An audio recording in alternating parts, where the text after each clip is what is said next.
2026 UDF തന്നെ അധികാരത്തിലെത്തും എന്നുള്ള ഒരു കണക്കുകൂട്ടലിലാണ് കേരള ജനത നിൽക്കുന്നത്. തുടർച്ചയായ 10 വർഷത്തെ പിണറായി വിജയന്റെ ദുർഭരണത്തിനെതിരെയുള്ള വിധിയെഴുത്തായിട്ടാണ് പലരും ഇതിനെ കാണുന്നത്. അതുകൊണ്ട് തന്നെയാണ് UDF അധികാരത്തിൽ വരാൻ പോകുന്നത്. പലതരത്തിലുള്ള വീരവാദങ്ങളും മുഴങ്ങുന്നുണ്ട്. 100-ന് മുകളിൽ പോകും, മറിച്ച് 70 മുതൽ 85 സീറ്റ് വരെ നേടും എന്ന് മറ്റൊരു ഭാഗത്തും പലതരത്തിലുള്ള സർവേകളും വരുന്നുണ്ട്. അതിനോടൊപ്പം വീരവാദവും മുഴങ്ങുന്നുണ്ട്. പക്ഷേ ഒരു ശരിയായ രീതിയിൽ ഒരു കണക്കെടുത്ത് നോക്കിക്കഴിഞ്ഞാൽ എങ്ങനെ വന്നാലും 80 മണ്ഡലങ്ങൾ UDFന് അനുകൂലമായിട്ടാണ് നിൽക്കുന്നത്. ആ 80 മണ്ഡലങ്ങളിലേക്ക് പോയാൽ, അതായത് തിരുവനന്തപുരത്ത് നിന്ന് തുടങ്ങിക്കഴിഞ്ഞാൽ, തിരുവനന്തപുരം ജില്ലയിലെ 14 നിയമസഭാ മണ്ഡലങ്ങളിൽ ഇപ്പോൾ നിലവിൽ UDFന്റെ കൈവശമുള്ളത് ഒരു മണ്ഡലം മാത്രമാണ്. അത് കോവളം മാത്രമാണ്. വിൻസെന്റിലൂടെ അത് നിലനിർത്തിക്കൊണ്ടിരിക്കുകയാണ്. ആ മണ്ഡലം ഇക്കുറിയും നിലനിർത്തും. അതിനോടൊപ്പം തന്നെ തിരുവനന്തപുരം ജില്ലയിൽ നിന്ന് പിടിച്ചെടുക്കാൻ UDF പോകുന്നത് അരുവിക്കര, വട്ടിയൂർക്കാവ്, തിരുവനന്തപുരം സെൻട്രൽ, കാട്ടാക്കട എന്നീ മണ്ഡലങ്ങളാണ്. അതുപോലെ നേമം, കഴക്കൂട്ടം എന്നിവിടങ്ങളിലൊക്കെ അതിശക്തമായിട്ടുള്ള ആറ്റിങ്ങൽ, അതിശക്തമായ ത്രികോണ പോരാട്ടമാണ് നടക്കുന്നത്. അവിടെയൊന്നും തന്നെ ഇപ്പോൾ ആർക്കും ഒരു തരത്തിലും വിധി പറയാൻ കഴിയാത്ത തരത്തിലുള്ള പൊരിഞ്ഞ പോരാട്ടമാണ് നടന്നത്.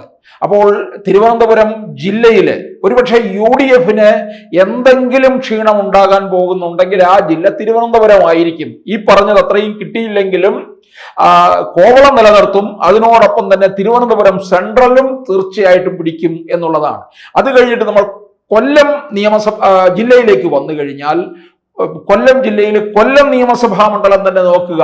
ഇക്കുറി കൊല്ലം നിയമസഭാ മണ്ഡലം CPMന്റെ കയ്യിൽ നിന്ന് പോകുമെന്നുള്ളത് ഉറപ്പാണ്. കൊല്ലം ജില്ലയിൽ 2 മണ്ഡലം മാത്രമാണ് UDFന്റെ കൈവശം 2021 മുതലുള്ളത്. അത് കരുനാഗപ്പള്ളിയും മറ്റൊന്ന് കുണ്ടറയുമാണ്. കുണ്ടറയിൽ PC വിഷ്ണുനാഥും കരുനാഗപ്പള്ളിയിൽ CR മഹേഷുമാണ്.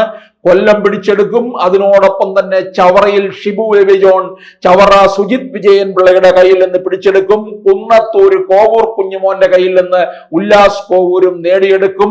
അതുപോലെ കൊട്ടാരക്കരയിൽ ഐഷ പോറ്റിയെ ഇറക്കിയത് കൊണ്ട് UDFന് വിജയമുണ്ടാകും എന്നുള്ള കണക്കാണ്.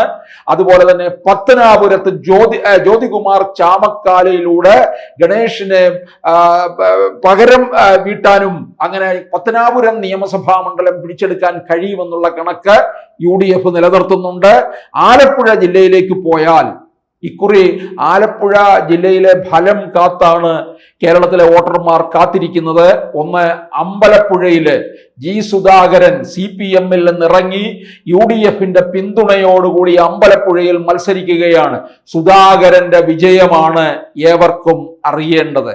അത് കൂടാതെ ആലപ്പുഴ ജില്ലയിൽ നിലവിൽ ഹരിപ്പാട് മാത്രമേ ഉള്ളൂ.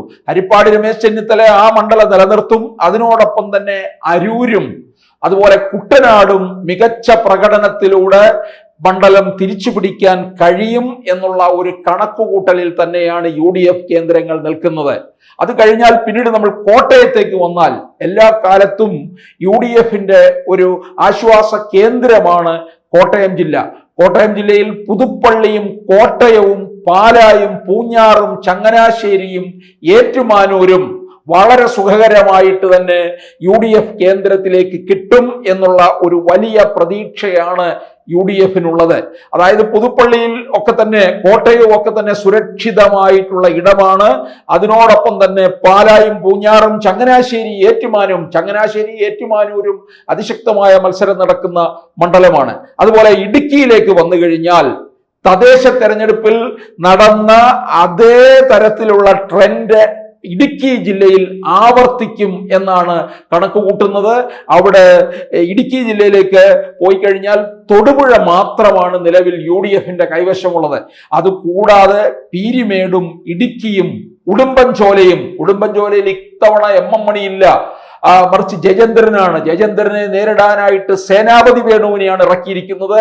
സേനാപതി വേണുവിലൂടെ ഉടുമ്പൻചോല തിരിച്ചു പിടിക്കാമെന്നും UDF കണക്ക് കൂട്ടുന്നുണ്ട്. തിരികെയും പത്തനംതിട്ട ജില്ലയിലേക്ക് വന്നു കഴിഞ്ഞാൽ UDFന് ഏറെ പ്രതീക്ഷയും കണക്കുകൂട്ടലും ഉള്ളത് കോന്നി ഒഴികെയുള്ള മണ്ഡലങ്ങൾ, അതായത് 5 നിയമസഭാ മണ്ഡലങ്ങളാണുള്ളത്. ഈ 5-ൽ 4 പിടിച്ചെടുക്കാം എന്നാണ് UDFന്റെ കണക്കുകൂട്ടൽ.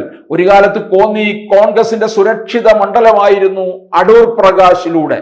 ഇനിയിപ്പോൾ എറണാകുളം ജില്ലയിലേക്ക് വന്നു കഴിഞ്ഞാൽ എല്ലാ കാലത്തും ഒരു LDF തരംഗം ഉണ്ടാകുമ്പോൾ പോലും UDFന്റെ ഒരു ആശ്വാസ കേന്ദ്രം, ഒരു പച്ചത്തുരുത്തായിട്ട് നിൽക്കുന്ന ജില്ലയാണ് എറണാകുളം.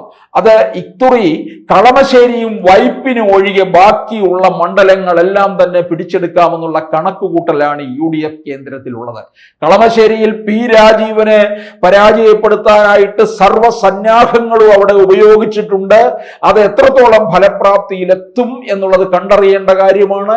വൈപ്പിനെപ്പോഴും LDFന് അനുകൂലമായിട്ട് നിൽക്കുന്ന ഒരു മണ്ഡലമാണ്. ഇനിയിപ്പോൾ നമ്മൾ തൃശ്ശൂരിലേക്ക് വന്നാൽ, തൃശ്ശൂർ ജില്ലയിൽ 2021 1 സീറ്റ് മാത്രമായിരുന്നു UDFനുള്ളത്. അവിടെ ആ ജില്ലയിൽ തൃശ്ശൂർ മണ്ഡലം, അതുപോലെ തന്നെ മണലൂർ, ഇരിങ്ങാലക്കുട, വടക്കാഞ്ചേരി എന്നിവിടങ്ങൾ പിടിച്ചെടുക്കാമെന്നാണ് UDF കണക്ക് കൂട്ടുന്നത്.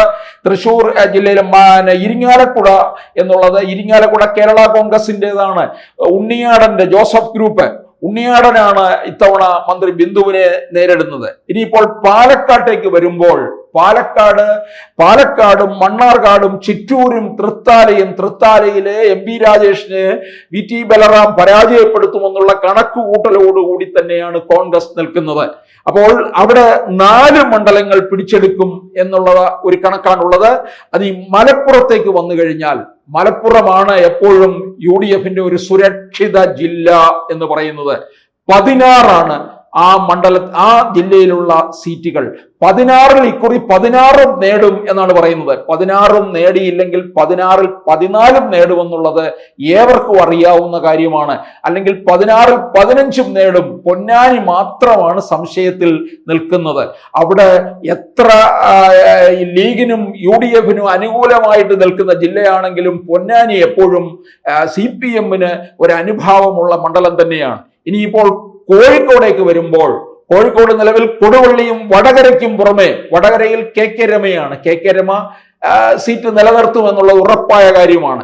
അത് 2 മണ്ഡലങ്ങൾ കൂടാതെ നാദാപുരവും കൊയിലാണ്ടിയും കോഴിക്കോട് സൗത്തും പേരാമ്പ്രയും എലത്തൂരും പിടിച്ചെടുക്കാൻ കഴിയുമെന്ന് UDFന്റെ കണക്കുകൂട്ടലുകൾ ഉണ്ട്. എലത്തൂരിൽ ശശീന്ദ്രൻ പരാജയപ്പെടും, ഇല്ലെങ്കിൽ പരാജയപ്പെടണം. അവിടുത്തെ ജനങ്ങൾ പരാജയപ്പെടുത്തിയില്ലെങ്കിൽ കേരളത്തിലെ ജനങ്ങൾക്ക് നാണക്കേടാണ്. ഇത്രയും പ്രായാധിക്യത്തിൽ നിൽക്കുന്ന ഒരാൾ എന്തിന് നിയമസഭയിലേക്ക് എത്തുന്നു എന്നുള്ള ഒരു ചോദ്യം ആരും ചോദിച്ചു പോകും. അപ്പോൾ തീർച്ചയായിട്ടും എലത്തൂര് UDFന് അനുകൂലമായിട്ട് മാറുകയാണ്. കോഴിക്കോട് വലിയ പ്രതീക്ഷയാണ് UDF കേന്ദ്രത്തിലുള്ളത്. അതുപോലെ തന്നെ CPMന്റെ പൊന്നാപുരം കോട്ടയായിട്ടുള്ള കണ്ണൂർ ജില്ലയിലെ വൻ തിരിച്ചടിയാണ് ഇക്കുറി CPMന് നേരിടാൻ പോകുന്നത്. കണ്ണൂരിൽ 11 സീറ്റുള്ളതിൽ 9 മാത്രമാണ് UDF ഉള്ളത്, പേരാവൂരിലും ഇരിക്കൂറിലും. അത് കൂടാതെ 4 സീറ്റുകൾ കൂടി ഇത്തവണ നേടി കണ്ണൂരിൽ 11-ൽ 6 സീറ്റ് നേടും എന്നാണ് UDFന്റെ കണക്കുകൂട്ടൽ. വയനാട്ടിൽ 3 സീറ്റിൽ 3 നേടിയെടുക്കും. മന്ത്രി O. കേളുവിനെ പരാജയപ്പെടുത്തുമെന്നാണ് UDFന്റെ കണക്കുകൂട്ടൽ. അതുപോലെ തന്നെ കാസർഗോഡിൽ ജില്ലയിലെ 5-ൽ 4 വിജയിക്കാൻ കഴിയും എന്നുള്ള കണക്കുകൂട്ടൽ UDFനുണ്ട്. തൃക്കരിപ്പൂറും ഉദുമയിലും പോലും അട്ടിമറി ജയമാണ് UDF പ്രതീക്ഷിക്കുന്നത്. ഇങ്ങനെ 14 ജില്ലകളിലായിട്ട് 80 മണ്ഡലങ്ങൾ UDF ഉറപ്പിച്ച് നിർത്തിയിരിക്കുകയാണ്. ഇത് സുരക്ഷിത മണ്ഡലങ്ങളായിട്ട് UDF കണക്ക് കൂട്ടുന്നുണ്ട്. കൂടുതൽ വാർത്തകളും വിശേഷങ്ങളും നിങ്ങളിലേക്ക് എത്താൻ ABC മലയാളം സബ്സ്ക്രൈബ് ചെയ്യുക, ബെൽ ബട്ടണും അമർത്തുക.